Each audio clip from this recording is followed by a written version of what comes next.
soon as I arrive at the ceremony and I find the groomsmen and I go, who's got the rings? And usually it's like a best man or someone like that, or a family member. And as soon as I know that that's happened, then I move on with my other preparation. Anyway, this time it was the groomsman who was meant to have the rings. I checked to make sure he had them. That was great. It was about 10 minutes before the ceremony was meant to start. And he runs up to me and he said, I don't actually have the rings. I thought I did.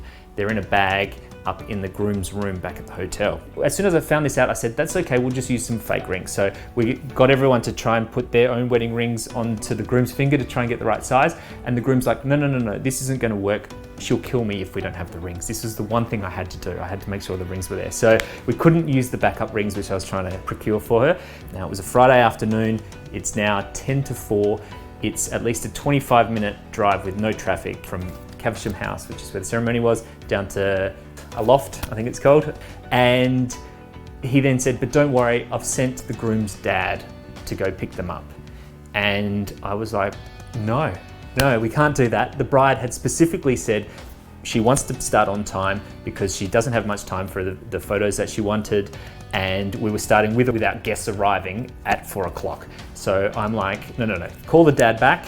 We'll sort this a different way. So we then called a loft and spoke to the reception there and said, can you send up one of your housekeepers up into the room to get a hold of those rings and let us know when you found them. At the same time, I then ordered an Uber, said to meet at the reception, called the reception back. They said they had found it. And I explained how there's going to be an Uber in a couple of minutes out the front, and they were to hand the rings to the Uber driver.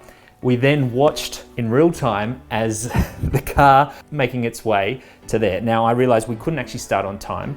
We had to use the real rings, but we had to wait for them to arrive and we had to start on time. So it was getting a bit complicated, but finally I realized when it was about 15 minutes away, I could already start the ceremony and they should be arriving. We're up to that ring exchange bit in the ceremony. I talked to the staff there at Caversham. We called the Uber driver just before I started and said, can you drive along the side to the gate? There'll be someone waiting there. They're gonna get the rings off you. So I began the ceremony. The bride's none the wiser. She's walking down the aisle. I'm talking, and in the corner of my eye, I can see the Uber pull up at the gate. Mariana or Martina, I forgot which one it was, one of the workers there, grabbed the rings box, ran around the back, no one can see it, put some casually on the signing table with about 2 minutes to spare. I then get up to the best man, the rings please. He walked down, picked up the ring box, walked them back up, and again, none the wiser, flawless.